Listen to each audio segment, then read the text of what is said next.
He joins us again. It's a very warm welcome back to the show. Sir Steve Hansen. G'day, mate. How are you, mate?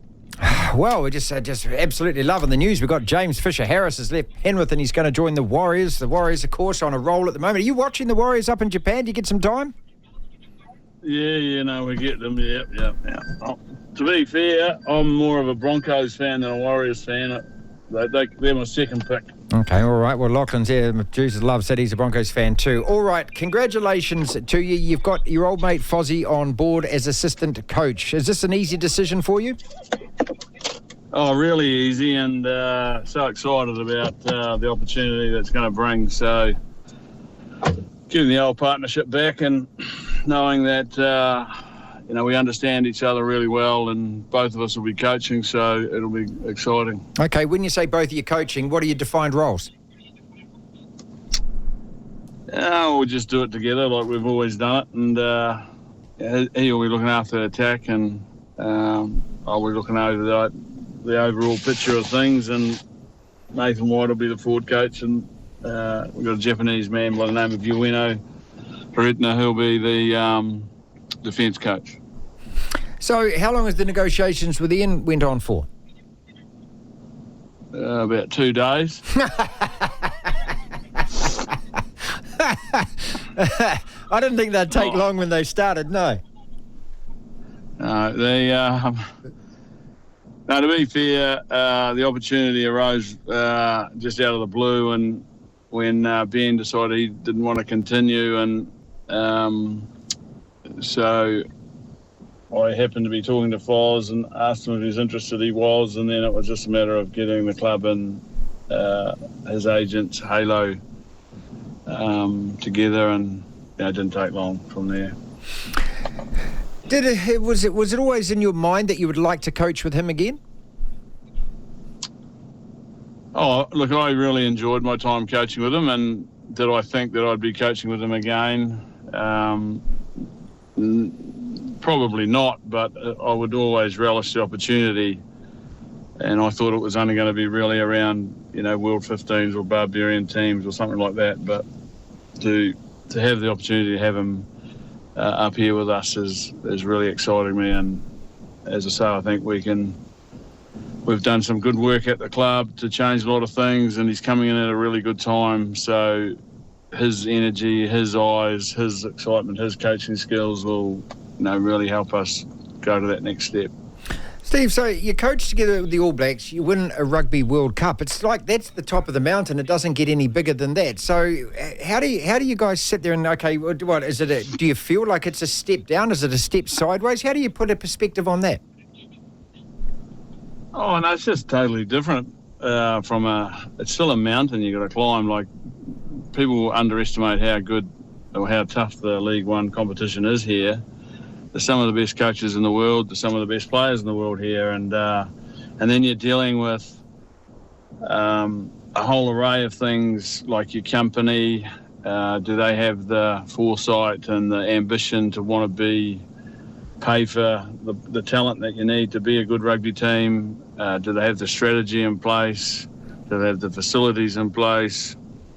Then, there's 3 bands of players. You're allowed 3 internationals, cap players, then you're allowed another 10 foreign players. But the strength of your team is how strong your Japanese men are, and there's a Category A class here, which is foreigners that have been here for longer than 5 years. And the teams that have got a lot of those seem to be really strong. And strong Japanese players. So your bench is always going to be important because you can only put 4 foreigners on at a time. And it's all a big strategy and a game how you can bring your team together, and it takes time to do that. Now Robbie's probably been very, very the most successful up here in doing it. He's been here for years, and because of that, he's got a good system going. Toshiba having a good year this year under Todd. It's an interesting but a difficult place to coach in, so that's got its challenges.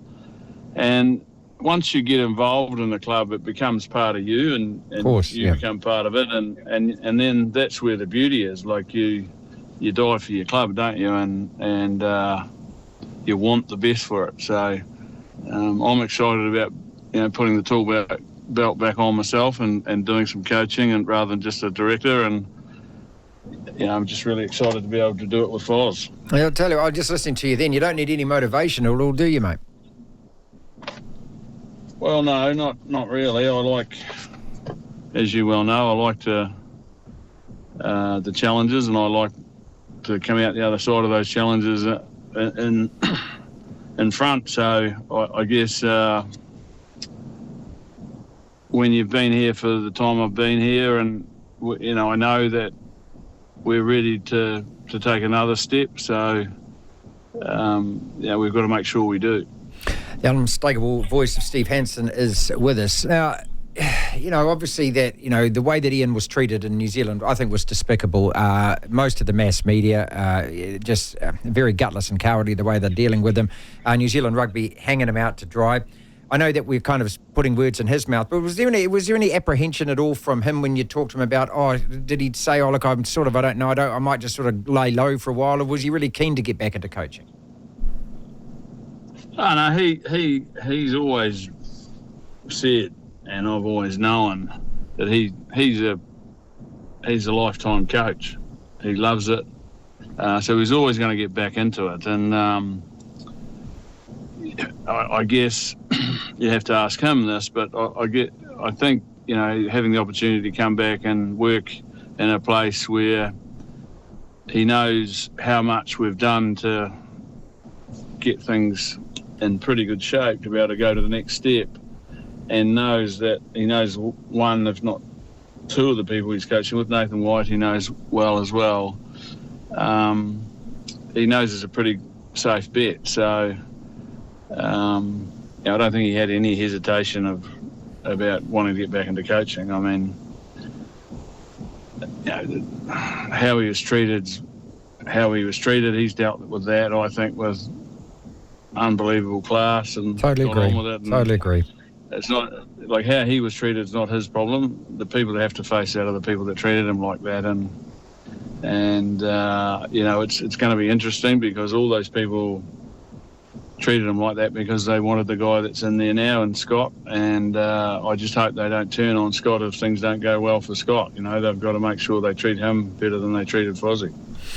Let's talk about Joey Manu then, and I read some interesting comments from you out of the Australian press about this. You said it's probably a good idea he's up in Japan, away from all the prying eyes and everything else. Yeah, I mean, there'd be mass media interest if he was playing, obviously, here in New Zealand, or transferred to rugby and was playing in Australia. And I guess Foz has got the same. That's a bit of a beauty for him as well, away from all the noise out of New Zealand.